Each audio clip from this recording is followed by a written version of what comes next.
오늘 본문의 말씀을 통해서 사울과 다윗이라는 제목으로 함께 하나님의 말씀을 나누기를 원합니다. 하나님께서 이스라엘의 첫 번째 왕으로 사울을 세워주셨습니다. 그런데 저희가 아는 것처럼 사울은 하나님이 원하셨던 사람이 아니죠.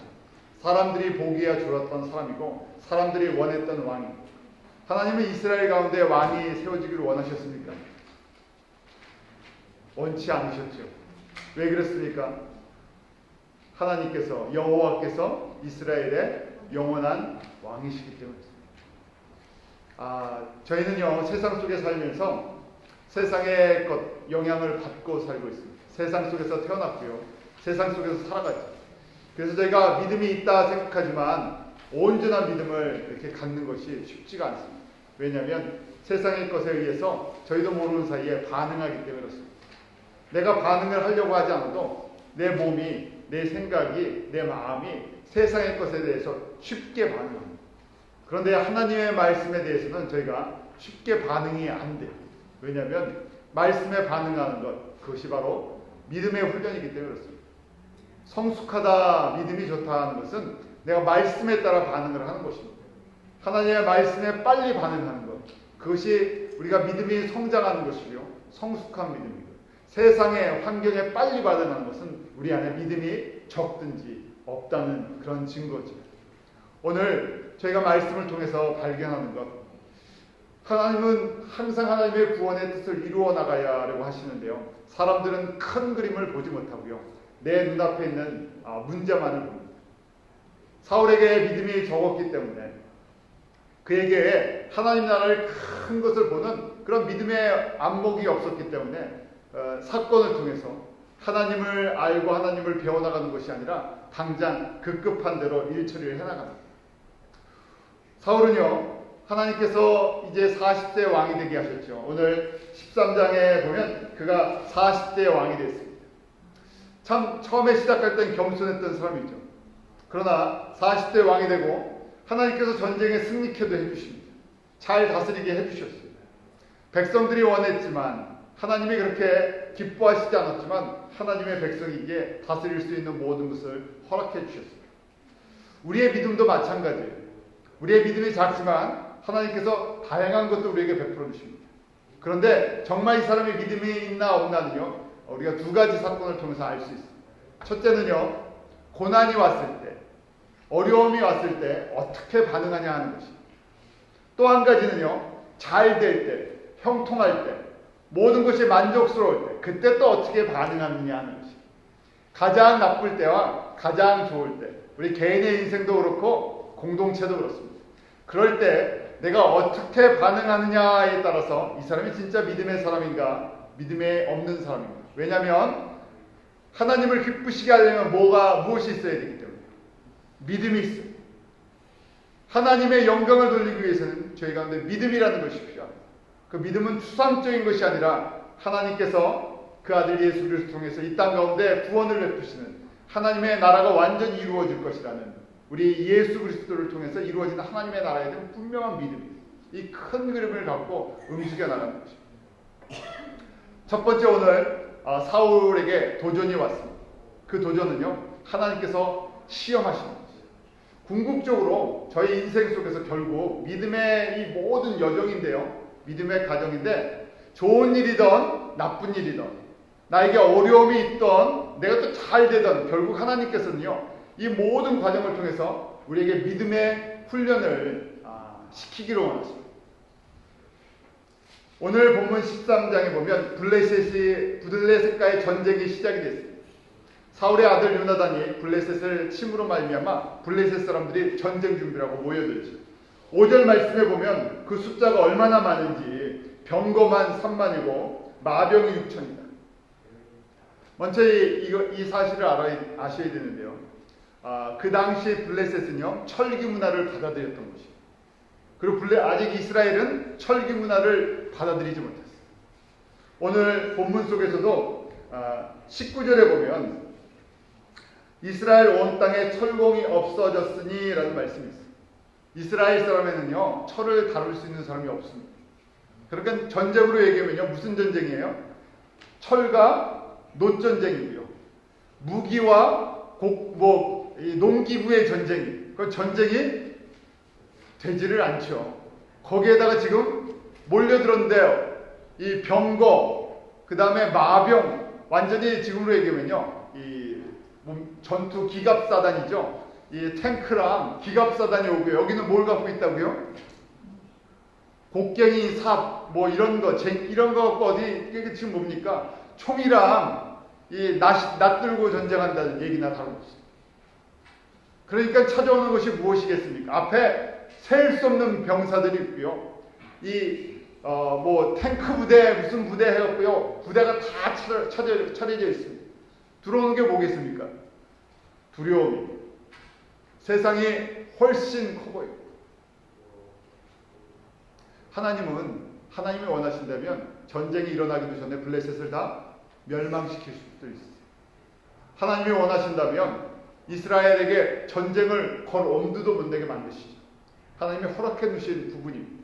그랬을 때 사람들의 반응이 무엇입니까? 오늘 본문 말씀 6절에 보면요. 이스라엘 사람들이 위급함을 걸고 절박하여 굴과 수풀과 바위 틈과 은밀한 곳과 웅덩이에 숨을 수 있는 모든 곳에 다 도망쳐버렸다. 이게 사람입니다. 하나님의 백성이라도 어디를 크게 보면요. 세상의 눈을 가지고 세상을 크게 보면요. 세상이 강력해 보여요. 하나님의 백성이 약해 보입니다. 누가 더 약해 보이는 거예요? 하나님이 약해 보이시는 거예요. 그러면요, 이것이 바로 믿음이 없는 형태로 나타납니다. 사람들이 흩어지고 도망가죠. 바로 이때 사울의 이제 모습이 나타납니다. 왜냐하면 사울은 그냥 똑같은 사람이 아니라 이스라엘 백성을 영적인 지도자가 돼서 다스려야 할 지도자죠. 왕입니다.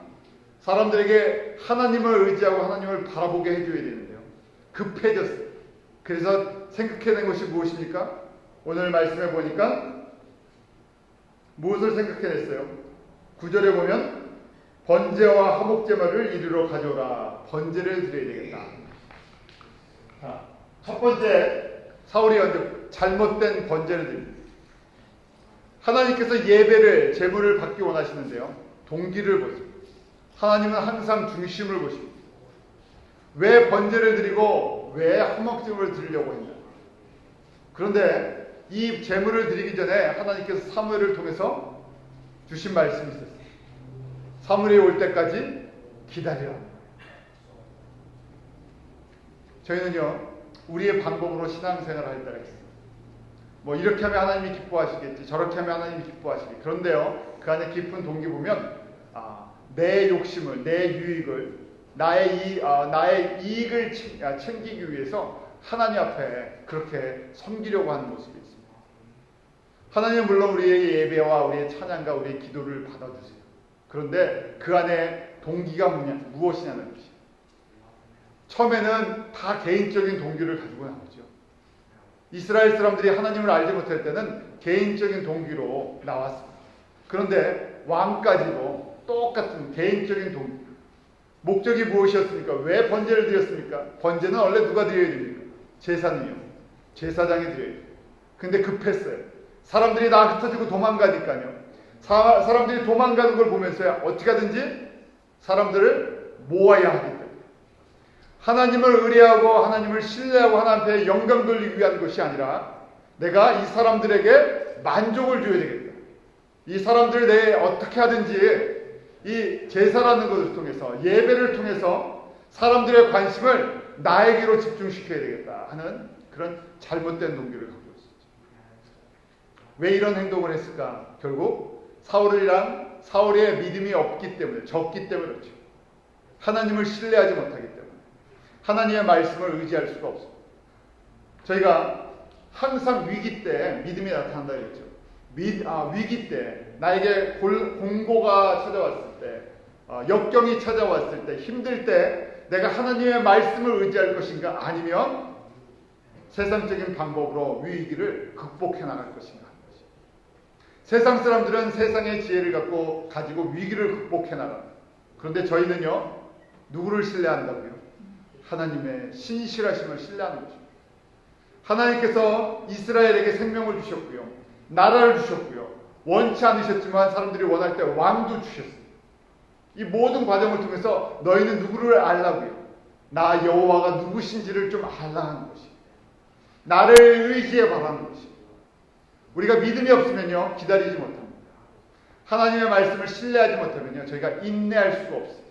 어디까지 참아야 됩니까? 그렇죠. 왜 참지 못합니까? 하나님의 말씀을 믿을 수가 없거든요.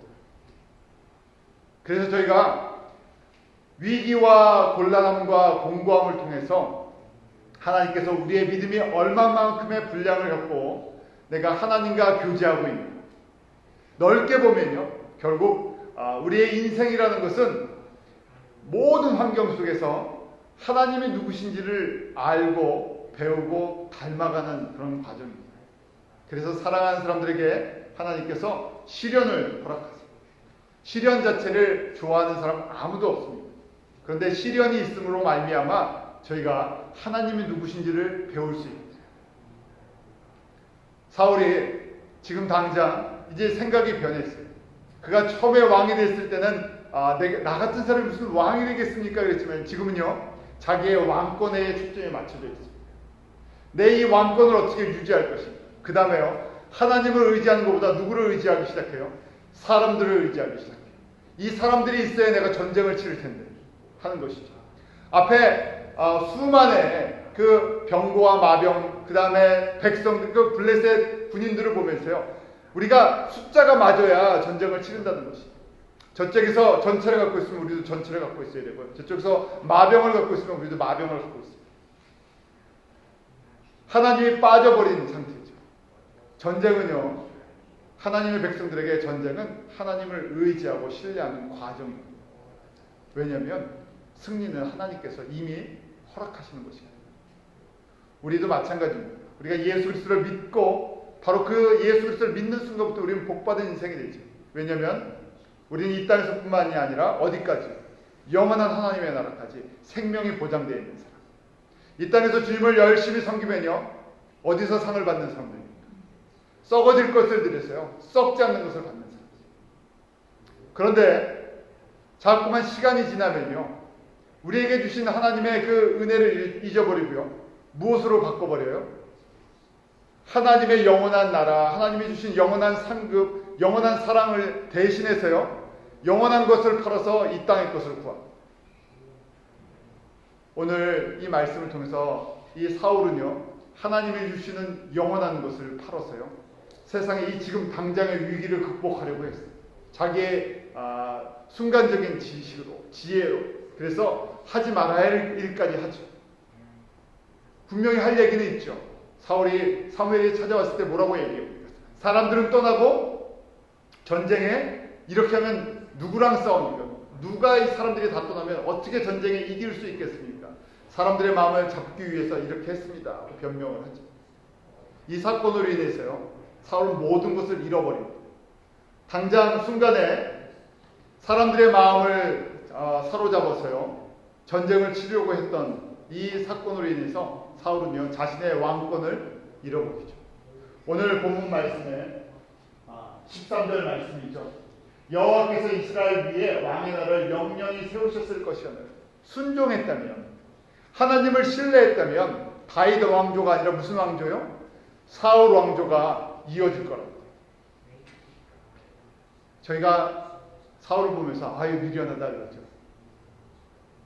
왕이 어떻게 이렇게 미련할까? 믿음이 없었을까? 사울의 결정으로 인해서, 사울의 조급함으로 인해서, 사울의 믿음 없음으로 말미암아 개인적으로는요 영원한 왕권을 잃어버렸어요. 성경이 바뀔 뻔했어요. 다윗 왕조가 아니라 다윗의 후손으로 오시는 예수가 아니라 누구의 후손이요? 사울의 후손으로 오시는 예수가 될 뿐으로 할 수 있는 이 영원한 영광을 누릴 수 있는 기회가요 뒤집혀 버렸죠. 믿음 없음으로. 우리 가운데 이런 믿음이 있기로 합니다. 하나님의 말씀에 대한 믿음은 하나님의 말씀을 들으면서 시작되고요. 그 다음에 그 말씀을 내가 간직하면서, 내가 그 신뢰하면서 예수님을 따라가기 시작할 때 저희는 이 땅의 것이 아니라 영원한 것을, 썩어질 것, 사라질 것을 하나님 앞에 드림으로 말미암아 영원한 썩지 않는 하나님의 영광을 얻는 것입니다. 그래서 우리가 매일매일 어떤 훈련을 해야 되냐면요. 환경과 사건을 보는 곳에서 그 너머에 하나님의 주권과 하나님의 신실하심과 하나님의 긍휼하심과 하나님의 사랑하심과 하나님이 왜 나를 부르셨는지 그 목적을 갖다가 왜 하나님께서 교회를 세우셨는지 그 목적을 바라볼 수 있는 믿음의 눈이 떠지기를 바랍니다. 우리의 직분이나 신분이나 환경이 중요한 것이 아니라 모든 사람들에게 하나님께서 훈련시키시는 모습이 다를 뿐입니다. 우리에게 주어진 환경이 다 다릅니다. 우리가 환경을 보지 마시고요. 예수 그리스도를 바라보야 돼요. 우리 가운데 하나님 나라의 왕 같은 이런 축복을 받는 영광이 있습니다. 이 사건이 끝났을 때요. 저에게 주시는 사울의 한계성을 보게 됩니다. 사울이 왜 이런 결정을 하게 됐을까? 첫 번째는요. 영적인 미성숙이에요. 그릇 자체가 그렇다는 것입니다. 하나님께서 합한 사람이 아니었는데 하나님께서 보시기에 좋은 사람이 아닌데 사람들의 기준으로 세워놨을 때 그 사람의 한계성이라는 것입니다. 우리에게 누구에게나 한계성이 있습니다. 우리가 모든 것을 다 알고요. 다 우리 감당할 수 있잖아요. 근데 사람을 볼 때 우리가 그 사람의 능력이 무엇일까? 배경이 무엇일까? 보는 것이 아니라 하나님은 무엇을 보신다고요? 중심을 보시는데 중심에 무엇을 보시겠습니까? 하나님이 어떤 사람을 사랑하세요? 첫 번째 계명 잘 지키는 사람. 첫 번째 계명이 뭐라고요? 여호와만 사랑합니다. 신명기 6장 5절 저희가 잘 아는 말씀이죠. 너희는 마음과 성품과 힘을 다하여 주 여호와 너의 하나님만을 사랑하라. 하나님은요 다른 걸 사랑하시는 것이 아니라 다른 사람을 높이시는 것이 아니라 누구를 쓰기를 원하시고요. 누구를 통해서 영광 받으신다고요? 여호와만 사랑하는 사람. 그 중심에 그것이 있냐 없냐는 것이. 그래서 하나님께서 고난 가운데서 한번 빼보시는 거예요. 사울에게서 사람을 좀 빼버렸습니다. 사울에게서 잠시 좀 기다리게 환란이 닥치게 좀 빼버리셨어요. 그랬더니 당장 하나님을 의뢰하는 것이 아니라 사람을 의지하고요. 왕권을 의지하고요. 세상의 힘을 의지하는 그 모습이 딱 나타나요. 그때 하나님을 이용하려고 하죠. 이것이 한계성이라는 거예요. 어떻게 보면요. 우리 매일매일요. 하나님 앞에서 시험 보는 것 같아요. 은혜 주시고 복 주시고 과연 복을 받을 만한 그릇인가 검사하시는 거예요. 그래서 저희가 제일 중요한 게 신앙생활 하면서요. 예수님께서 첫 번째 계명이 여호와만 사랑하라 하고 말씀하셨습니다. 구약의 모든 계명이 모세를 통해서 너희가 가나안에 들어가면 이것을 너희 자손들에게 꼭 가르쳐줘라 하면서 신명기 6장 그 말씀이요. 이스라엘 백성이 가나안에서 사는 비결 여호와만 사랑하라. 다시 이것을 뒤집으면요. 우리 가운데 다른 것 사랑하지 말라는 얘기예요. 우리에게 하나님 외에 다른 것을 더 의지하지 말라는 얘기죠. 그런데 사람은요. 그렇게 약해졌어요. 의지할 수밖에 없죠. 사울은 그런 사람이에요. 불완전한 지도자였기 때문에 사람들을 그렇게 인도해 갔죠. 한 사람의 영향력이 얼마나 중요한가 다시 보게 됩니다. 사울 한 사람의 지도력으로 인해서요. 이런 결과가 또 나타나죠. 또 한 가지 저희가 잊을 수 없는 것이 그 당시에 오늘 19절 말씀처럼 이스라엘 땅에 누가 없었다고요? 철공이 없었다. 저희가 이 말씀을 보면서요. 하나님께서 철공이 없게 만들어 주셨는데요. 물론 철을 다룰 수 있는 그 사람이 없고 철로 만든 무기가 없습니다. 그래서 결론적으로 전쟁에 나가면 질 수밖에 없었죠. 저희는 이 시대에 이 말씀을 보면서요. 우리는 말씀의 검을 우리가 갖고 있나 하고 한번 돌아봐요. 영적으로 약하다, 영적으로 미성숙하다 하는 것은 우리가 전쟁을 치러야 되는데 가장 중요한 영적인 전쟁에서 하나님의 말씀의 검이 공격무기잖아요. 우리에게 하나님의 말씀의 검이 있느냐 하는 것이. 적을 분별할 수 있는 영적인 눈이 떠 있냐는 거예요. 하나님의 말씀은 우리의 눈을 밝혀줍니다. 하나님의 말씀은요. 우리가 보아야 할 것을 보게 해주죠. 하나님의 말씀이 없으면 어둠에 있는 것 같아요. 적과 아군을 구별하지 못하고 또 막상 적이 났을 때 싸울 무기가 없어요. 영적으로 어두운 시절 믿음이 약한 시절의 특징은요, 하나님의 말씀이 사라진다는 거죠. 그들에게 제사도 있었고 성경도 있고 모든 것이 있어도요, 말씀의 검을 다룰 수 있는 사람들이 없을 때, 진정한 말씀의 그 능력을 저희가 체험하지 못할 때 사람들은요, 스스로 무너질 수밖에 없고요, 가장 결정적인 순간에 싸울 만한 힘이 없다는 것이죠. 우리가 이 모습들, 사울 시대의 모습을, 사사 시대의 모습을 보면서 과연 나는 어둠의 영적인 권세를 분별할 수 있는 세상의 그 영적인 분별력을 가지고 있는, 그 다음에 내가 결정적인 순간에 말씀의 검을 가지고 전쟁을 치를 그런 준비를 하고, 말씀의 검이 없을 때는요, 저희가 밥이죠. 세상의 밥이라는 것이 바로 그 당시의 상황이 그런 상황이었던 걸 우리에게 보여주십니다. 그럼에도 불구하고 하나님께서 계속 전쟁을 치르면서요, 이기게 해주세요. 또 한 가지 하나님께서 이제 가장 잘 될 때, 성공할 때, 그때가 또 사울에게 실패의 때라는 것을 보게 해주십니다. 곤란할 때, 공고할 때, 위기 때, 이번에는요, 하나님께서 명령을 하셨죠. 사무엘을 통해서 아멜렉과 전쟁을 치르게 하셨는데 15장 3절 말씀입니다. 한번 15장 3절 하나님이 주신 말씀 같이 읽습니다. 시작. 지금 가서 아말렉을 쳐서 그들의 모든 소유를 남기지 말고 진멸하되 남녀와 소와 젖먹는 아이와 우양과 약대한 아기를 죽이라 하셨나이다. 하나님께서 아말렉이라는 그 가나안의 족속을 진멸하기로 하셨어요. 가서 남녀노소를 불문하고 그 다음에 그 안에 있는 모든 가축까지 생명을 남기지 말고 전부 다 진멸시키라는 것이죠. 그런데 가서 전쟁에 승리를 했어요. 승리를 하고요, 어떻게 했습니까? 사울이요, 챙겼어요. 좋아 보이는 소와 양과 기름과 필요한 것들을 챙겼어요. 그게 걸렸습니다. 그러니까 뭐라고 변명을 합니까? 내가 이 귀한 것을 취해서 뭘 하겠다고요? 하나님께 제사 드리려고요. 하나님께 드리려고요. 내가 이 귀한 것 내 욕심대로 챙긴 게 아니라 하나님 앞에 드리려고 챙겼습니다. 그 얘기를 합니다. 그래서 첫 번째 이 불순종이었어요. 하나님의 말씀은 진멸하라 되는데요, 왜 진멸해야 되는지를 이유를 모르고요, 거기에 자기의 욕심을 따라 챙겼죠.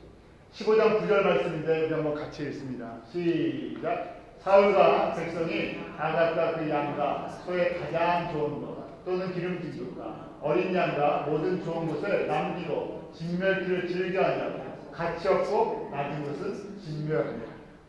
뭐라고요? 별벌이 없는 것은 다 없애버리고요, 좋은 것은 전리품으로 다 챙겼다. 왜 이걸 챙겼나 그랬더니요, 사울이 변명을 하죠. 백성이 마땅히 멸할 것 중에서 가장 좋은 것으로 당신의 하나님께 제사하려고, 제사를 드리려고 가장 좋은 거 챙겼습니다. 근데 무슨 얘기입니까? 속이 시커먼 얘기죠. 무슨 얘기예요? 좋은 거 좀 가져야죠. 누려야죠. 그래서 내 욕심 좀 부렸는데, 욕심을 부렸다고 얘기하면 하나님 앞에 혼날까봐 뭐라고요? 좋은 거 취해서 제사 좀 지내려고 했습니다. 그랬어요. 이미 걸렸는데 적당히 해서 피해 가려고 했었죠. 무슨 얘기입니까? 세상에 이 명예가 있다 보니까요, 세상에 힘이 있다 보니까요, 따라오는 권세, 물질, 인기, 그걸 누리고 싶어 합니다.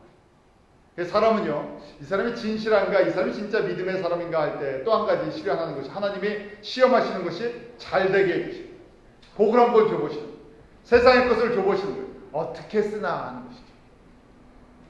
하나님이 권세를 주시고 명예를 주시고 물질을 주시고 힘을 주셨을 때 그것을 가지고 무엇을 하나. 우리가 지금 사울이 제사도 드린다 그랬죠.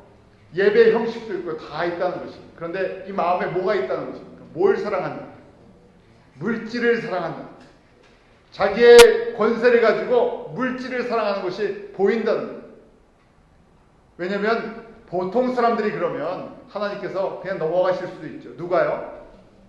하나님을 대신해서 하나님 나라를 다스리는 왕, 지도자들, 성숙해야 할 사람, 영향력을 가진 사람들. 하나님께서 이 과정 속에서 하나님 진노하시고, 또 이것으로 끝나지 않고요. 사울이 전쟁에 이긴 다음에 뭘 세웠다고요? 전승 기념비를 세웠어요. 거기다가 뭐라고 썼겠습니까? 이 위대한 전쟁에서 승리케 한 누구라고요? 사울을 영원히 기억하고 이렇게 썼겠죠.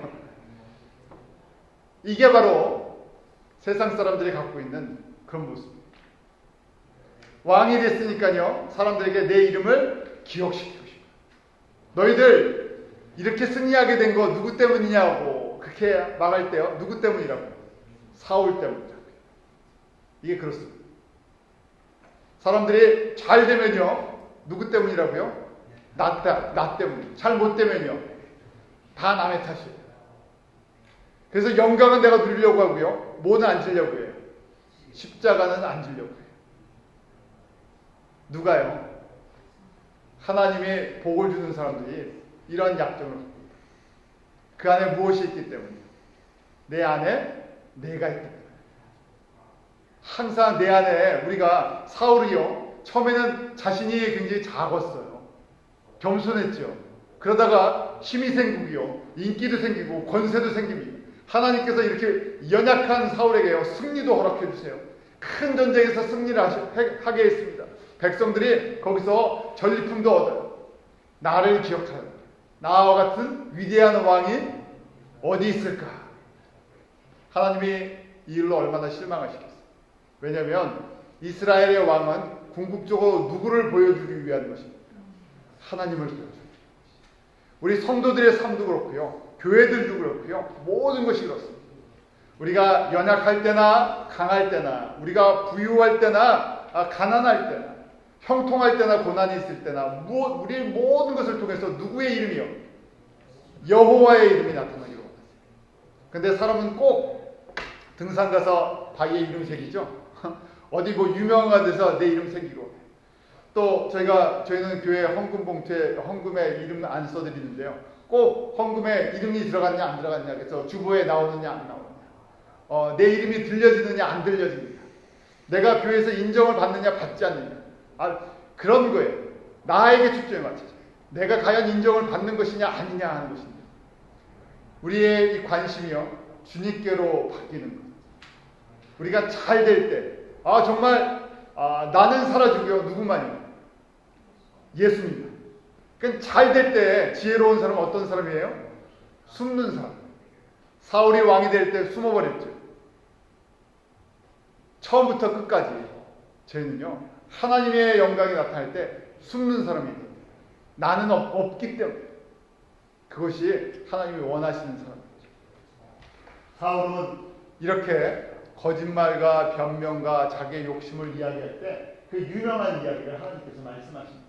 사울이 하나님 앞에 기름진 것 제사 지내려고 하려고 드렸습니다 했을 때 하나님께서 사무엘을 통해서 주신 말씀이 무엇입니까? 그 유명한 사무엘상 15장 22절이죠. 우리 한번 같이 읽어보겠습니다. 시작. 사무엘이 가로되 여호와께서 번자 배운 것을 그 목소리 순종하는 것을 좋아하시는 것 같이 좋아하시리라. 순종이 듣는 것은 낫고 듣는 것이 수양의 길보다 나으니. 우리가 결국 하나님이 원하시는 것은 무엇인가? 저희가 하나님이 예배를 받기 원하시죠. 찬송을 받기 원하시죠. 내 중심이 없는 것, 내 욕심이 들어가는 것, 그걸 하나님이 원치 않으시다. 아니, 그보다 더 중요한 것은요, 우리가 예배를 통해서, 우리의 찬송을 통해서, 우리의 기도를 통해서 우리가 형통할 때 하나님의 목소리를 들을 준비가 되어 있냐는 것, 하나님의 말씀에 순종할 준비가 되어 있냐는 것이. 우리는 신앙이 연약할 때는요, 하나님의 뜻보다는 내 뜻대로 하나님이 움직여주기를 원하시고, 내가 움직이는 하나님이 아니라 하나님이 나를 완전히 움직여 주십니다. 온유한 자는 복이 있나니 온유한 자는 복이 있나니 저희가 땅을 기업으로 받는다. 하나님이 이스라엘 백성들에게, 또 사울에게, 또 이 시대를 살고 있는 저희들에게 원하시는 것은 온유한 자들, 하나님의 말씀에 얼마나 귀 기울이고 순종하기로, 내 생각과 내 판단과 내 욕심과 내 인기야 내 이름과 모든 것들을 내려놓고 주님의 영광만이 주님의 뜻이 이루어지기로 합니다. 그렇게 사용받기로 합니다.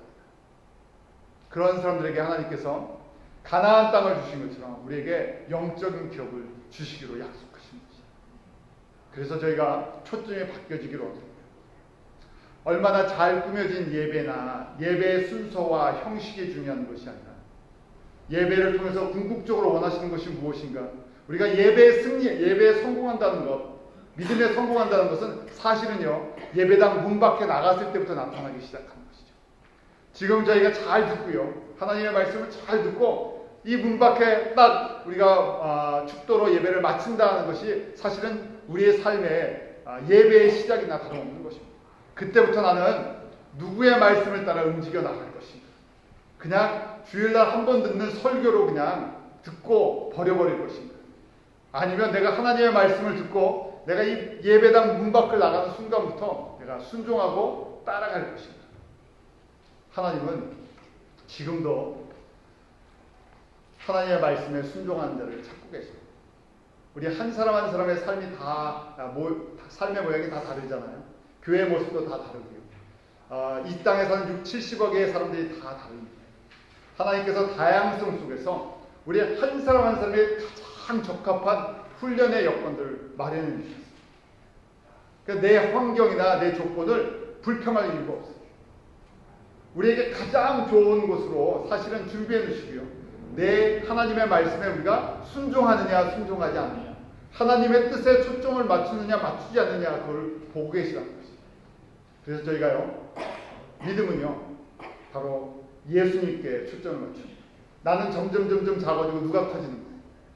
예수님이 커지는 거예요. 나의 삶 속에서 예수님이 커지는 거예요. 나는 점점 그래서 사라져가는 거예요. 예수님이 점점 나를 통해서 저분을 보면서 정말 예수님의 모습을 본다. 그것이 하나님께 영광을 주는 것이죠. 그것이 하나님이 원하시는 왕의 모습이라는 것입니다. 우리 기도하겠습니다. 하나님 아버지, 저희가 형통할 때, 저희 가운데 모든 것이 잘 풀어질 때 교만하지 않게 하시고 하나님의 나라를 보게 하여 주시옵소서. 겸손히 주님 앞에 무릎을 꿇게 하시고 하나님의 말씀을 듣고 순종할 수 있는 은혜가 저희 가운데 있게 하여 주시옵소서. 형식적인 예배, 또 형식적인 찬송, 기도가 아니라 주님 앞에 우리의 온 마음을 드리게 하시고 주님만 사랑하고 주님만 의지하고 주님만 신뢰하는 복된 성도의 그 은혜를 저희로 누리게 하여 주시옵소서. 아버지 하나님, 저희가 고난이 있을 때, 곤고할 때, 역경이 있을 때 두려워하지 않게 하시고 신실하신 여호와 하나님을 바라보게 하여 주시옵소서. 생명을 주시되 풍성히 주시고 그 아들을 주시기까지 우리를 사랑하신 하나님의 사랑이 저희를 다스리게 하여 주시옵소서. 어떠한 환경, 어떠한 처지 속에서도 오직 여호와 하나님만을 의뢰하고 신뢰하며 믿음으로 순종해 나가는 그런 복된 성도의 고백이, 삶의 열매가 저희 모두에게 있게 하여 주시고 하나님께 영광을 돌리게 하여 주시옵소서. 감사하며 예수님 이름으로 기도하옵나이다.